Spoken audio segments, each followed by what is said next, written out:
So, Adam, Concussion, best movie of 2015 or greatest movie of the decade? Neither. Well, welcome everybody. It's It's that time. It's 2016 now. funniest thing. Our second order of business is to wrap up 2015. Yes. We're filming this right after we just did our Concussion review, Yep. and we thought it was good. We thought it was an okay movie, and now we're gonna actually get into what we thought was the best films this year. So keep in mind, we did a half-year report, and you guys can look up the video. Yeah. But basically, that's what we usually do. Like around June or July, we cover the year halfway so that everything can get a mention if it deserves it. But yeah, this is the top films of 2015. So with that, I'm actually going to set a couple of rules here. So here are the guidelines here, Alex. Top 5 best movies of 2015. You can have one honorable mention, and then there is going to be a worst movie of 2015. Now, a lot of these are going to be based off of stuff that we have seen and we have done vlogs for. So if you guys want to eventually see those vlogs, they are available in the playlist. And yeah, we'll do our very best to direct you in that regard. We may even put a link for the playlist. And obviously, it's any movie we saw this year, whether it's brand new or maybe well, not this year, but I mean, you're right. Yeah, that's the thing. And technically, Concussion counts because it was Christmas 2015. That's the thing when you're like really early into January. You're still kind of hung back in December for a bit. Yep. It takes a while to it's. I don't know about you. I'm still in vacation mode. Like we took 2 weeks. We took 2 weeks off, and by that I mean we went and lived our lives, and then we're getting ready to do some work for 2016. But I mean, I'm not in vacation mode because pretty much right as the year came to an end, I started up a brand new job. Yeah. And that's been getting into that, well, getting ready for that. Let me redefine vacation mode. We were not recording. Yes. We were not reviewing. We were not doing anything. Took a break from Drac and Shadow. And yeah. 1 week off of Geek News, but we're back and we're ready to roll. Exactly. So with that, let's go ahead and get things started for the best 2015 films. Shall we start with our honorable mentions? I was actually going to say let's go ahead and start with the cream of the crap. You want to start with the worst? Let's start with the worst. Well, the worst? Because at that point, it can only go up from there. That's a good point. I mean, obviously, I could say, as far as worst goes, it could be anything like 50 Shades of Grey or Pixels or... Which we technically didn't see either. Yeah, we didn't see those because we knew they were going to be crap, and we're like... I think Aldo gave us crap for that, too. It was like, you didn't see 50 Shades of Grey? Everybody saw 50 Shades of Grey. No, we didn't. I figured he'd give us crap for Pixels, not 50 Shades of Grey. Oh, he gave us crap for Pixels, too, but then again, he also gave himself crap for seeing Pixels. So, that's just the way that went. It's like, so... I can't say... I mean, besides Fantastic Four, which obviously was bad, but... Well, we had Project Almanac, which was subpar. It was okay. It wasn't like I know. It's the guy who's always with Brad Jones in the car in the midnight reviews. Flaming Brian. Yeah, I know Brian put Project Almanac on his worst of the year list. I'm thinking it's okay. It's not. But horrid. Flaming Brian, are you supposed to not put that on the list? I'm sure it'll probably be on Brad's list if Brad saw it. Brad, we love you. we make fun of you because we love you. We do. We love you, and I keep waiting for the moment we're going to have to rip him off and actually do a review of the City of the Car. So something like that. Okay, so maybe that'll be Ninja Turtles. Who knows? Anyway, so go ahead. So your worst film is that you have no worst film. Yeah, just because Fantastic Four is kind of the obvious pick, and well, I'm not really, and I can't care enough to say I hate it either way, just because it's Fantastic Four. I don't know what to say about it. So I will actually claim Fantastic Four as my worst movie, and it's mainly because, and I still you guys argued with me on the matter, and I'm still sticking to my guns. This premise, as far as a superhero movie, is not hard to do. Yeah. It in fact is a superhero. Like, there's a reason that it's called like the first family of superheroes. you can't screw this up, and yet they found a way to do it. And I just can't believe they did that. And on top of that, I still don't like how Ben Grimm was portrayed as an absolute idiot, because that's stupid in my opinion. And then I also don't like the fact that we cannot get one of the greatest superheroes or supervillains of the Marvel Universe to be good on film. I don't even know if I want Marvel Studios to touch Doom now. I'm afraid they're going to screw it up. So at that point, Josh Trank, you get a fine FU from me for the worst film of 2015. How could you screw that crap up? Even here's the thing, too. I went off after we did the review. I watched the original films. And I still got more entertainment out of them than I did this. I watched the original Fantastic Four cartoon, which is awesome, by the way. Mm-hmm. And I still got more entertainment out of it. Right. So, Josh Trank, F you. If I ever see you on a film that we're going to, I'm making somebody else pay for it. This is the way it's going to go. With that... See, that's how you act. You go from one range of absolutely angry to happy. Let's go ahead and get into our honorable mentions of 2015. Yes. Okay. Shall I? No, yeah, go ahead. Okay. Well, I'm getting a lot of crap for this because it's on the honorable mentions, but my honorable mention goes to, believe it or not, Star Wars The Force Awakens. Oh, really? Yes. I liked it enough, but unfortunately, maybe not quite enough to put it as the best. And mostly because it kind of goes back to what a lot of us kind of concluded, that it's good, but it's very safe. It plays it very safe. It just borrows a lot from its predecessors and doesn't really do anything new. Now, I feel like it's a prelude to what hopefully can be a really new and great trilogy. I'm excited to see what the next movie... Can we even call it a trilogy now because of all the other movies? Officially... Like a septilogy? Well, yeah, we're still going to call it the trilogy because we're talking about the main storyline here. Because all those other movies are spin-offs. But those movies have been paid for as far as anybody's concerned. Yeah. And I feel like it is the prelude to what could be a good trilogy, and I'm waiting to see where it's going to go. Otherwise, it's a little too much on the safe side, but I had fun with it. Okay. I have to kind of might have to be with Aldo on this. It's not the saving grace of the movies that everybody thinks it is. It's Star Wars. It's going to do well, whatever, no matter what. Not entirely true. I mean, come on. The movie's already made it. It could have done well, but it wouldn't have broken records. It's gonna break records. It's Star Wars. No, not necessarily. If it was crap, then people wouldn't have seen it like 12 times. That's the part that I have with that argument, is that a good movie like Age of Ultron, that was a good movie. It got seen like once, maybe twice by people. Star Wars gets seen like 10 times from people. So at that point, you can't necessarily make that argument that it was just going to do well anyway. No, because I'm pretty sure a Star Wars fan would have done what they did with the prequels. You know, I still remember back in the day working a movie theater when Episode 2 came out, and people were like, "Oh, I'm going to see this like round the clock." We even had the theater open for 24 hours that opening weekend. People only saw it like once or twice. They saw it 3 more times today. No, they saw like once or twice average. Exactly. They saw it. I shall only see it 3 more times today.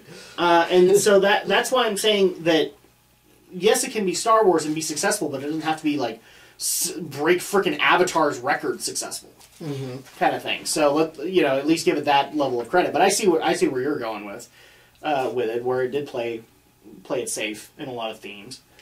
Okay, so I guess that's up to me for my number 5. Oh. Don't you want to do your honorable mention first? Oh yeah, that's right. We are on honorable mentions. This is what happens, people. This is what happens. My honorable mention is just because I don't know. You don't have one. Well, no, I have one. I'm trying to think of a way to say it, because people are going to get mad at me for it. And my honorable mention is Terminator Genisys. And the reason that it is because even though, yes, it is dumb. people. I said that in the review. But for people who enjoy Terminator and go there and have a big bowl of popcorn, it does everything it needed to do to be able to do that. Would I be absolutely satisfied if that was the last Terminator movie? Yes. Absolutely.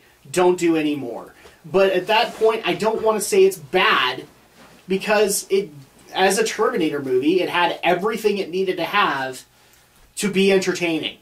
So, you know, where a lot of people got mad at me, I think it was last year, for putting Godzilla so high up on the list because it was a good popcorn flick. And are probably going to say double standard because I put Terminator Genesis as my honorable mention. Well, here's the thing. I could take anybody to Godzilla and they'd still get some level of enjoyment out of it. Terminator Genesis, you can really only take one person to it, and that is the Terminator fans. Mm-hmm. So, that is my honorable mention, Terminator Genesis. Okay. Don't kill me, please. They'll be too busy killing me. Yes. Because I put Star Wars in honorable mention. Yeah, well. Okay. So, number five. Number 5. Go ahead, Alex. Okay. Well, this is going to be a little changed from my mid-year report just because of slight circumstances and remembering of things. This is what happens when you have 12 long months and so much stuff comes out. Because I saw a movie early in this year. And I am the anime guy, so I gotta put at least one anime or two on these lists. Well, you don't, but you're going Yes, to. I do. Okay, you're right, I don't. But your fans would say you have to, but I will hold you to a different standard than that. Yeah, especially if it's my channel. But anyway, mine is a little movie called... sorry, can't read my own handwriting. I'm tired. Yes. My movie, it's a little anime movie released... Technically, it was released in 2014, but I saw it early 2015. It's called Giovanni's Island. Okay, what I'm gonna go... As in Pokemon Giovanni? No. Okay. You'll never find a Pokemon movie on my list, dude. Okay, alright. Okay, let me get it. I can get into it a little bit if you want. Go for it. Alright. So this is, real quick, this is a movie...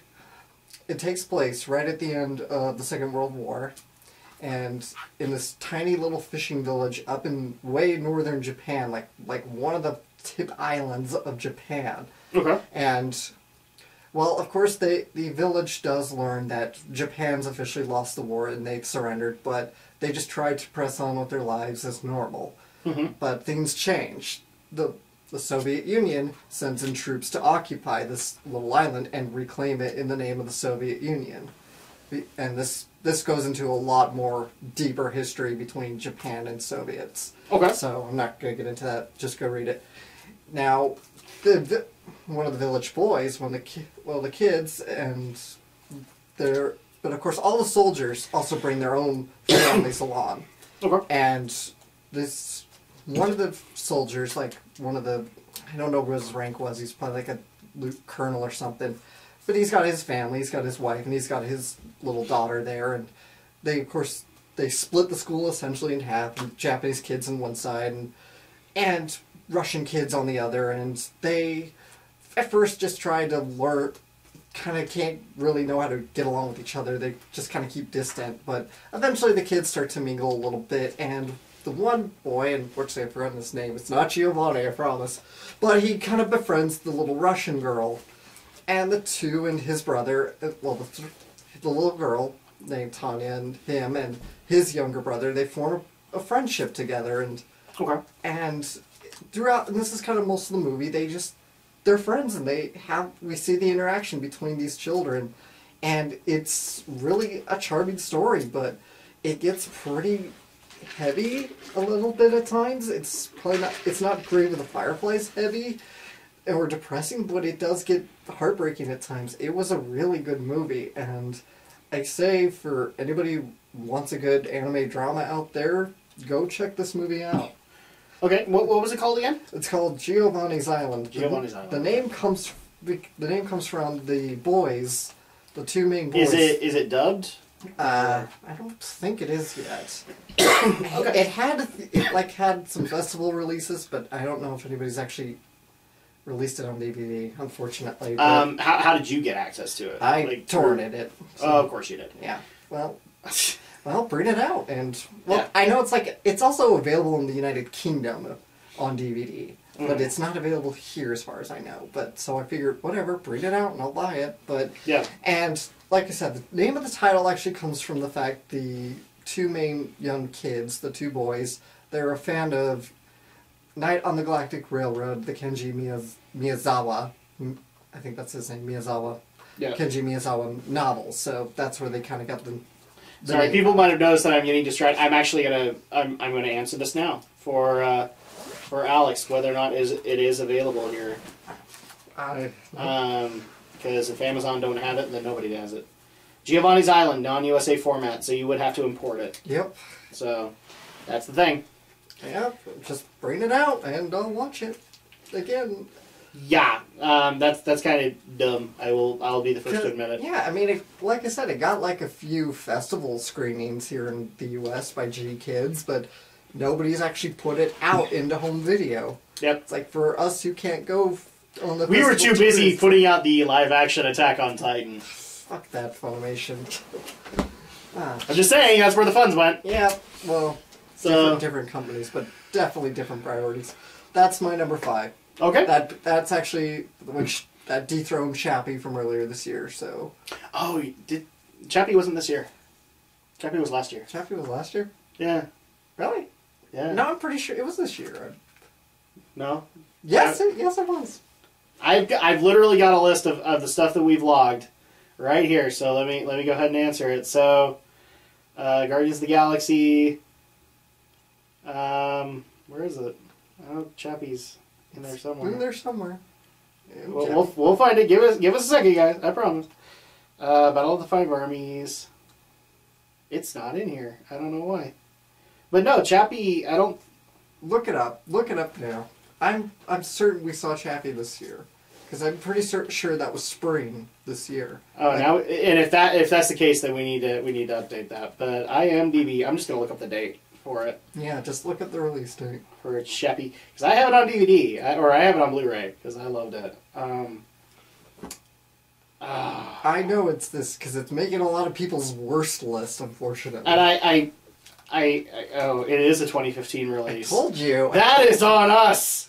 We need to put that in the playlist. Oh, damn it. Okay. Yeah, that's right, because we had Project Almanac and then we had Chappie and then we had Age of Ultron.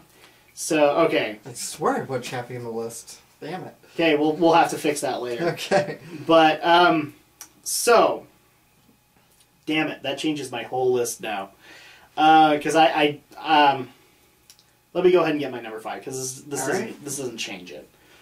My number 5 is probably going to piss off a lot of people because people are not going to like that I gave this film attention, but I think it deserves it. I even said so in our review, and that was Tomorrowland with George Clooney. I still think that is a good film.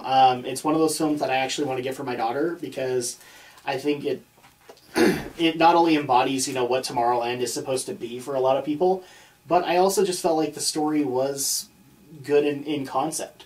So where it could have been better, that's kind of why it's at number 5 for me. It had a lot of potential that it could have lived up to, and it didn't. But there were still good performances from the actors. There were still good CG being implemented, and there were still a couple of good moments to laugh, including the cheap Disney plug or the cheap Star Wars plugs.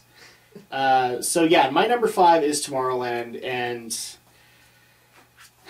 it makes me happy that we're not going to get a sequel for it, but it also makes me kind of sad. Mm-hmm. I would have liked to have seen what they would have done with it. I don't know what you could do with a sequel to that. No, they open-ended it for a sequel, but I don't know how you could do anything with it. But yeah, that's my number 5. So, my number 4 is Inside Out. And... Wow! Inside Out that low. Yeah. Okay. Just because, again, other movies have impressed me just a bit more, but Inside Out was truly a lot of fun to go to. I loved it. It was great to see all the emotions personified. I know a lot of people like to peg it's a knockoff of Herman's head. Well, whatever, but who cares? For me, it was Cranium Command. I don't care. And it was great. And of course, definitely another kind of tear-jerking movie. The feels were real with this one. It was a really sweet, touching movie. Yeah. And with a really strong sense of passion behind it that Pixar, at least it's like it gives you confidence that Pixar might still have the form in them somewhere between something like The Good Dinosaur or the Cars and franchise. They just need to have those Good Dinosaur and Cars moments to get those out of their system. Yes. That's what needs to happen. They need to poop those out, and then at that point, something golden will come out. Yes. Okay, so your number 4 is Inside Out. Inside Out. My number 4 would have to be Ant-Man. Ant-Man. The main reason that it's so low is because there was a lot of other good movies that like hit my feels this year, and a lot of people might remember from our previous list that anything that can kind of get me to think or feel something that I may or may not want to is something that did its job, as far as I'm concerned. Ant-Man was fun, and it was a good kickoff to Phase 3 of Marvel. I was especially happy with going with him because, a lot of those moments I couldn't have made up, and so you were right there with. But, as far as Marvel movies this year, this one was a little bit more hammy, a little bit more cliched. And even I'll admit that, the fact that the frickin', what was it, the Abrams tank with the key ring, that was just kind of dumb. But it needed to be dumb. So at that point, I'm not going to fault it horribly, but was it the greatest thing that I'd seen this year? No. Ant-Man was a good way to kick off Marvel Phase 3, but they could have done a lot more with it, in my opinion, and maybe they're just setting things up for Ant-Man and the Wasp, which has now been confirmed as one of the new movies. So, number 4 is Ant-Man. Okay. Well, my number 3 is Little Witch Academia 2. And I brought this up, of course, in our mid-project, in our mid-series review, that this was, of course, a Kickstarter-backed anime project, and I loved it. I thought it was super cute and super fun, and it was I don't remember, for some reason I don't recall a lot of the first one. I watched the first one, and I guess let me get into a little bit of history here, because Little Witch Academia, like I said, it's kind of a small, I guess you could say it's kind of an indie project because it is through Kickstarter. This is by Studio Trigger, and Trigger's made up of a lot of former people from Gainax. A lot of people who used to work... Of course they're from Gainax! Yes. Sorry, I had to have that moment. But, well, the crazies went with Ano Takara, so you could rest assured. No, not entirely. No, you know what? No. Now we need to have this moment. Alex only watches anime just to see women Gainaxing. Is that the only reason you watch? That's why I watch so many anime with girls in the leads. You heard it here first, people. Did you see? Did you see my first impressions video? From this week where I talk about. Not yet. No. No. Oh my God! You're gonna have to I'm not saying you have to watch the anime I talk about. Just go watch the one about World of Phantoms where I talk about this very topic. Just go watch my reaction to it, please. Okay. Oh, jeez. Okay. But all seriousness, people have actually asked what we mean by Gainaxing. Do you want to explain that really quick? Go look up TV tropes, everybody. But okay, in a nutshell, Gainaxing is named for Studio Gainax, which was famous for making their girls have their boobs bounce. Not only have their boobs bounce, but having the who was it? I think it's Jim Ballant equivalent, where people will know the Jim Ballant Catwoman, where instead of having a form-fitting outfit, it looks like that all shirts come with, well, to coin Linkara, boob socks. Boob socks. And so all of the outfits that are in these anime actually do look like the girls are wearing outfits with boob socks and that the boobs are jiggling. Yeah. So, Okay. for those who want to get so mad at Koei Tecmo for doing it, I would actually dare say Studio Gainax did it first. Gainax probably did it first.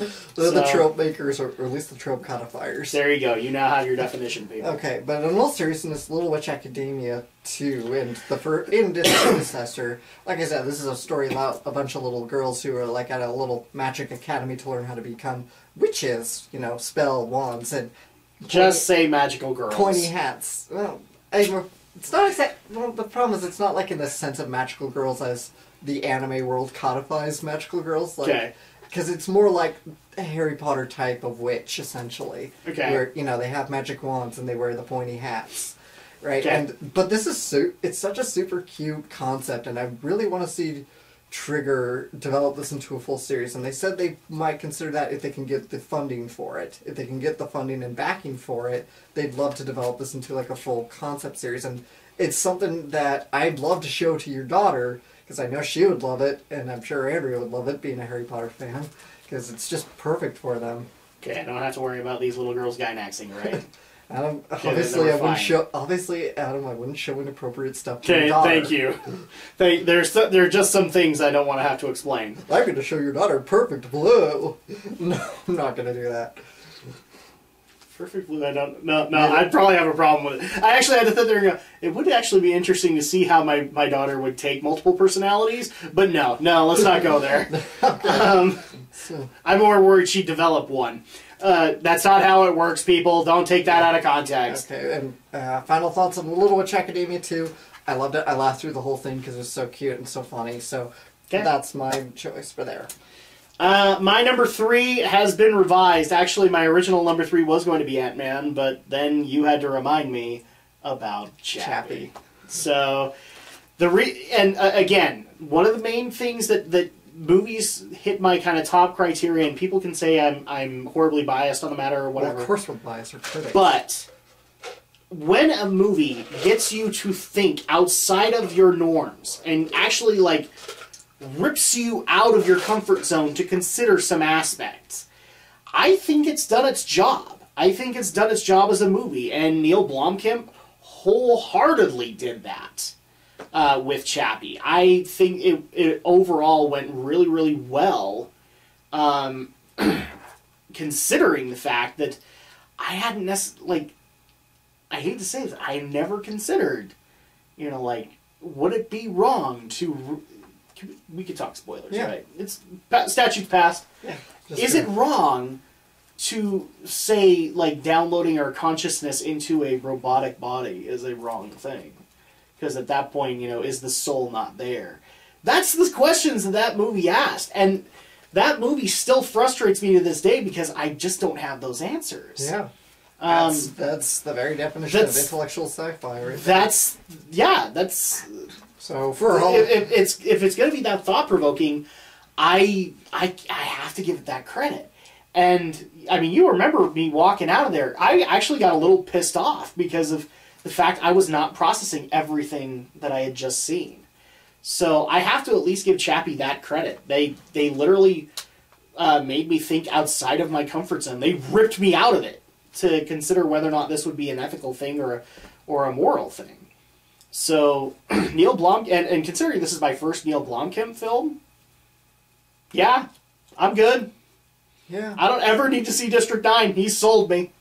So, that is my number 3, Chappie. Okay. Well, my number 2, and I gotta say, this one kept switching back and forth in my head, but Yeah. I'm gonna go with Avengers Age of Ultron.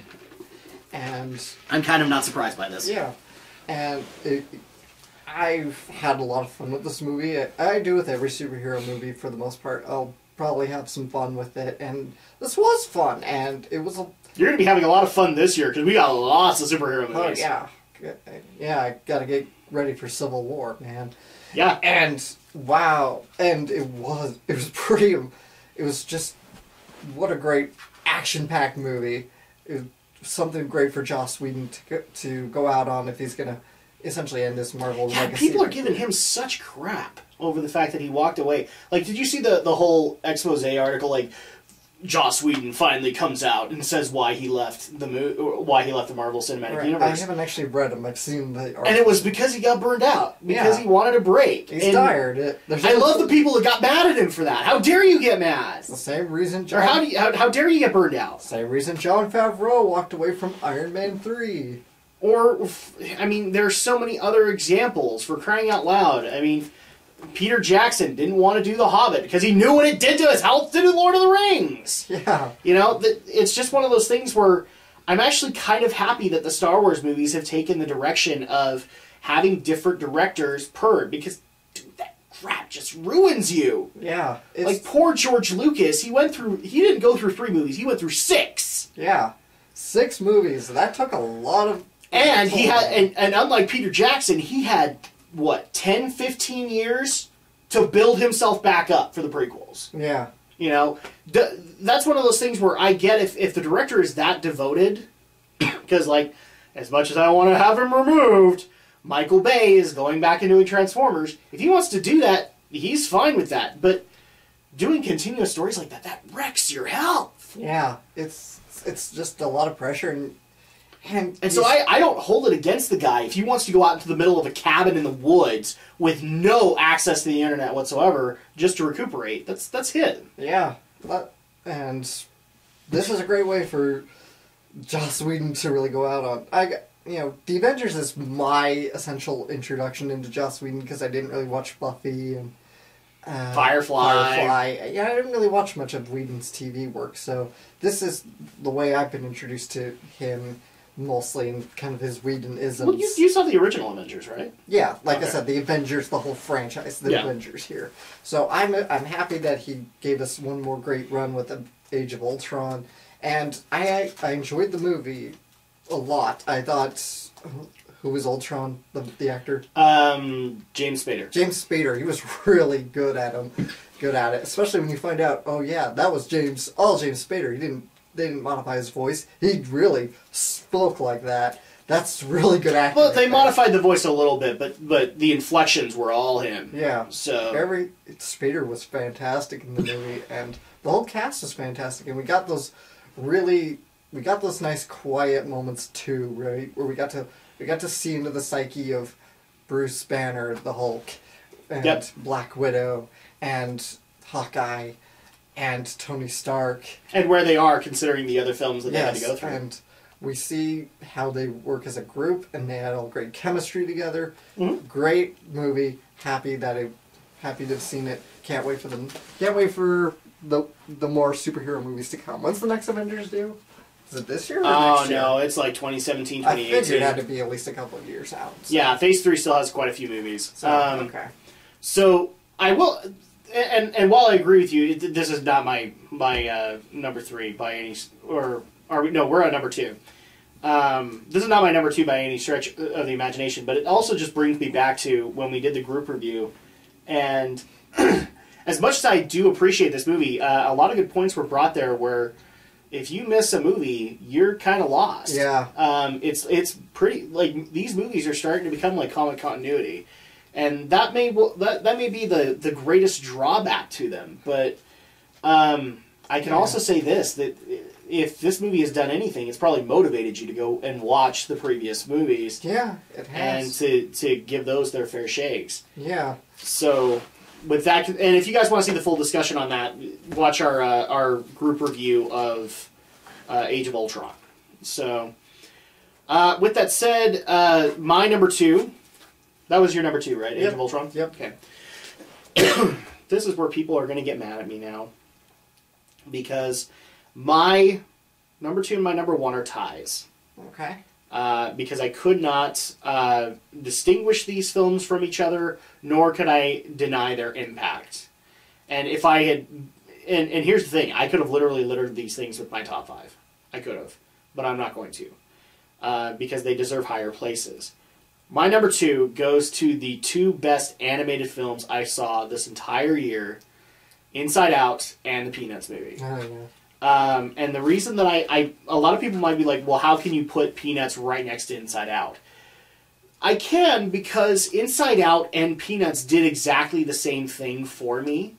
Where Inside Out had a lot of good thought-provoking themes of growing up, of having to embrace new life, having to let go of what made us who we are. I mean, to this day, the vanishing of Bing Bong is like one of the most powerful memories of that movie. Mm-hmm. And that will always stick with me. But also the thoughts that will stick with me are those really quiet moments where we got to see like Joy cry, and that's why I still to this day, like, one of the first movies I'm going to show my daughter is going to be Inside Out, because I think she would appreciate it, not just on the hilarity and all that, but also just because it does make you feel things. Yeah. I said that wrong, but and the same thing goes with the Peanuts movie, because I still remember growing up and Charlie Brown being, kind of depressing to me, because he was kind of the average kid that didn't get a whole lot of what he wanted. And just how that movie ended was all I needed. That's the pick-me-up I needed for Charlie Brown to get acknowledged as being this good kid, which he was the entire movie, mm-hmm. and having the little red-haired girl acknowledge that's one of those things that, like, you want to happen in elementary school for yourself and didn't happen. And to see somebody else get that, brings a tear to your eye. Yeah. I also just think, considering how long this film was in development, it does deserve that mention. It was a good adaptation of Charles Schulz's work. However, I do agree with Charles Schulz's wife. No sequel. Just leave this as it is, and let it stand on its own merit. But that's kind of the main reason why. They both hit those kind of nostalgic, kiddie, growing up kind of feels for me. And especially when I had my daughter over the year, these were big themes to hit. So number 2 is Inside Out and the Peanuts movie. All right. Well, my number 1, which was spoiled if you saw Geek News Reviews and Opinions, and Peanuts was definitely... Peanuts made the whole top 10, but we're sticking with 5 here, so... But my number 1 still has to be the documentary, of course. Death of Superman Lives, What Happened. Because, like I said, if anyone who loves film history and film trivia, it's just a fascinating watch and a fascinating ride to experience, to see why this particular Superman movie just never got off the ground, and why we ended up with Superman Returns instead. And poor Brandon Routh. Yep. But hey, Brandon Routh has gotten his revenge, because now he went from being one of the most hated Superman, A-list superheroes, to now being one of the smartest men in the DC universe, as Ray Palmer. So, yep. Brandon Routh got his in the end. So, okay, and for their reasoning, they can just go to the Geek News episode, or? Oh, okay, I'll spell it out here. Like I said, it's fascinating for film buffs, for film history lovers, and for trivia lovers, and fans of Tim Burton, fans of Superman, fans of Kevin Smith. There's so many facets that you can get into that can draw you into this documentary. Not Nicolas Cage. Right. Nicolas Cage isn't really... Like, he's in it, for 5 seconds, and yeah. He's only his voice, and I don't know if that was an actual, or if it's just something they pulled from archives. But... No. Right, so it's just... Right, and the documentary is... Nothing against Nicolas Cage, right. He just doesn't work as Superman. Documentary as a genre is kind of pigeonholed into probably one of 2 categories. Either it's thought of as nature documentary, or it's thought of controversial political documentary. And I love documentaries like these. Unless you watch Dragon Shadow, in which we recommend a lot of documentaries. Yeah. Including Indie Game the movie. You should watch that. Yeah, I did watch that. That was interesting. And so it's always good when these sort of other kind of documentaries come along, because then it shows you there is a world to explore, and it doesn't have to all be serious business all the time. No. There's nothing wrong with exploring nature. There's nothing wrong with exploring very controversial topics. But But sometimes when you want to learn something, you just want to have a little fun learning something. And that's what this is for me. And again, I'll never get over Kevin Smith's quote, that motherfucker finally got his fire. I might actually have to see this movie just for that. Yeah. Just because I want to see I'll Kevin lend it Smith to in you. I'll lend it to you. that. So again, people are going to hate my number one because it is so pop culture and whatnot. But again, it landed in a tie. And the two best movies that I could not differentiate them between the two, especially with what they did. It goes to Avengers: Age of Ultron, and just barely behind is Star Wars: The Force Awakens. Mm-hmm. And the reason that it isn't, or that they are so close, is because, well, they both kind of did the same thing for me. People might remember from my group review and also from our review, where I could not speak more about my favorite scene in the film, which was with Hawkeye and Scarlet Witch, and that embodies what those films mean to me. That embodies why superheroes are held so high in people's minds, is because you occasionally have those moments of freaking mortality where, they are faced against insurmountable odds and there is no way to succeed, but they still have to do it. And I think that scene just embodies everything about that. The fact that Clint doesn't want to go out there because he knows that might mean his death, but at the same time he also wants to save the world, and he explains these reasons to Wanda, and they feel real to me. I also love the reveal of Clint's secret family, because, well, if I was a superhero, that's exactly what I'd be doing with my family, is I'd be moving them to the most secluded place ever so that nobody could ever hurt them. Yeah. So for those emotional feelings, or for those emotions that film brought out, also just the fact that heroes kick ass, and even though the odds are so horribly stacked against them, the hero wins the day. And the same themes are in The Force Awakens. I mean, how many people I'm just curious, and leave a comment below, how many people just outright went, yes, when Rey finally picked up that lightsaber and turned it on? Yeah. And not because it was the first woman to hold a lightsaber or whatever. It was because it was the right thing to do. And even though she knew that certain death lay at her hands by Kylo Ren, she had to step up. And she had to do everything she could. That's... For that was like the second time Hawkeye had happened to me this year. Mm-hmm. Because, even when Finn picked it up, and everyone went, yeah! Because sometimes you just need to stand up for good. And that's what this film tried to do. Even Han does it, to some extent. He does it for a more selfish reason. He does it to get his son back. But everybody understands that. Everybody wants to have those heartfelt moments. And everybody knew that even though Han liked to negotiate his way out of things, he did stand on the side of good. Mm-hmm. And so these two movies did pretty much what I keep screaming about, even though people should tell me to shut up, is that sometimes you can just have good, honest, legitimate heroes that have nothing going for them. Hawkeye had no powers. And he still stepped out amongst all the evil... What's the word that Bruce Banner used? Evil Death Murder Bot? Uh-huh. With all the Evil Death Murder Bots out there, he still stepped out and used his bow and arrow. I was going to say Finn. Wow, for a second there. Rey, after knowing what that saber has committed and saying she will never touch this again to save her friend, turns the mofo on. And she holds her own against, I want to say a monster, but against a foe.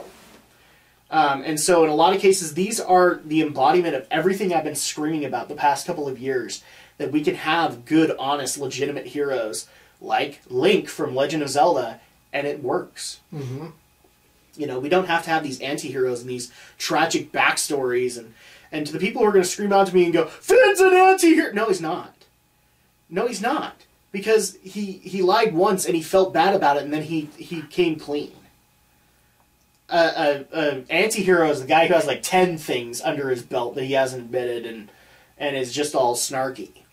And so, yeah, that's why those films stand out to me, and for the exact same reasons. So even if you didn't see Age of Ultron, if you saw Force Awakens, you saw the exact same thing. As far as I'm concerned, theme-wise. Yeah. As far as I'm concerned. But there you go. Number one for you was was the death and return of Superman. The death of Superman Returns. What happened? And then mine is Age of Ultron and Star Wars: The Force Awakens. And that is going to go ahead and wrap up our work for 2015. We hope you guys have enjoyed all the hard work that we put into the channel this year, and also to our own channels. And I'd be remiss if I didn't actually try to plug the stuff that we do on our own, as well as the Drac and Shadow stuff. So please go visit our channels. A lot of evolution and development have gone into both of them. For crying out loud, he plays games now. He releases the freaking Kraken on you. He does, like, you were just doing anime that you liked and were on your shelf. Now you are reviewing stuff that is coming out in the active season. Mm-hmm. That's an evolution there. I started off with just simply reviewing a game series that I loved. Now I review modern games. Now I do live streams of games and multiplayer with you guys. I have my own freaking podcast on there, which continues to grow and evolve. In fact, one of the ways that we did that was getting together and playing games together. Not just multiplayer. We actually had a couple of single-player adventures to be had. We also got together to review... We reviewed a freaking card game! That's evolution for those channels. So if you guys love Drac and Shadow and everything that we do here, go check out our own individual channels. Yeah. And as far as Drac and Shadow, we're going to continue that that momentum. Now, granted, Drac and Shadow has kind of its set moments, or its set means, but obviously the vlogs are staying. We'll find some topics to talk about, because people have been asking us to do more of those. We started up a new series called Drac and Shadow Try, where we actually will take an hour and just play a game for a little while. And there's a lot of good games coming out this year. I have a feeling a lot of these are going to make the try list. In fact, you and I actually kind of need to hash that out still. That's another evolution for my channel. I review games now. I'm finally able to call myself a critic amongst my panel of my podcast panelists of critics. I now can say that. So that's the way things go. And Drac and Shadow is continuing to move forward. We even started doing indie games, which we have been wanting to do. Yeah. So, and that's going to go even higher. In fact, a lot of people have actually brought this up. And trust me when I say this, if you didn't think we know about the trailer, then you don't know who the Shadow Blazer is. Because as soon as that trailer freaking launched, man, he brought it up. And you know the trailer I'm talking about. Oh, yeah. Freedom Planet 2? Yeah, we know. The hype is real. But here's the thing, like, a lot of people are like, did you know this is happening? Who am I doing stuff with? Of course I knew! So at that point, that's probably going to make the list. I don't know if that's going to happen or not. As far as I know, the game is in development. I don't know how long it's going to take for him to get it out. Yeah. But we'll work things out. We did independent games. We've done a lot of stuff. Mm-hmm. And in fact, really quick, just kind of give a sneak peek of stuff that you guys can look forward to. I do actually have our list of vlogs that we're going to be doing. I'm not going to list them all. But here's stuff you guys can look forward to in 2016, especially from films.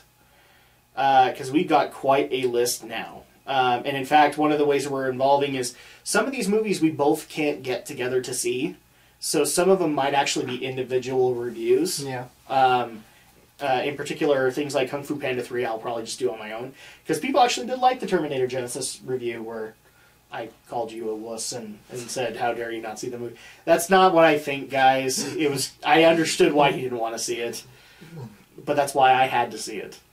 So, just a couple of things to look forward to. Our next big movie that we're gonna be doing is Deadpool. We are going to be taking on more dramas because we've heard you guys' feedback, and actually that's the next movie we have is The Finest Hours with Chris Pine, which is based on a true story. But we also have movies like Deadpool. We have our first comedy in the vlogs, which is going to be Zoolander 2. Oh, David Bowie. We love you, David Bowie. Godspeed, man. Godspeed. We also have things like, I don't know, a little-known film that you guys may have been keeping... I know people have been keeping track of the Supreme Court case of Batman v Superman in the matter of Dawn of Justice. That's happening. We also have Ratchet & Clank. We have all of the superhero movies. We have Civil War. We have X-Men Apocalypse. And in fact, we have stuff planned right alongside those particular movies that he spoiled. Should we spoil it here now? Let's spoil. You guys are already seeing Deadpool, right? Yeah. Why do you think we're doing that? Because Deadpool! Because Deadpool's coming. And it just so happens that we actually do have a special thing involved with Batman v Superman, and that is we're going to step into the asylum. The Arkham Asylum. So finally, a series that people have actually been screaming that we need to do, especially with our Batman voice. So we're going to do it. We also have Teenage Mutant Ninja Turtles 2. Yes, you guys have been heard. We're going to do that. I'm going to be taking Alex to a new series that he is not familiar with, which is Warcraft. We also have Suicide Squad, which is later in the year. We have Gambit. We have Doctor Freaking Strange. And of course, this is the one that you guys are excited for because it brings us back into the magical universe of Harry Potter with Fantastic Beasts and Where to Find Them. Yep. We also do have a Star Wars movie this year with Rogue One. And if people are interested, maybe to end the year, me and Romney might be getting together for a certain game movie that's going to be coming out that's going to make us both cringe. I'm going to let you guess. So with that, and then also we've got plenty of other games planned out. We still have a huge list, and we still do take you guys' feedback on games that you guys would like us to play. If we can fit it in, we will. Yep. That's why we're doing Arkham Asylum because it feels appropriate considering Batman v Superman's coming out. And who knows, if we like it, maybe that'll hit the list. But in the meantime, I think that's a great way to wrap things up. There's plenty to expect from Draken Shadow in 2016. We hope you guys enjoy it. We hope you guys will be there along for the ride. And please, if you guys haven't already, subscribe to our individual channels. Get your friends to subscribe to our individual channels as well as Draken Shadow so they can enjoy the fun right along with you. And until then, we'll see you for the next big project right here on Draken Shadow.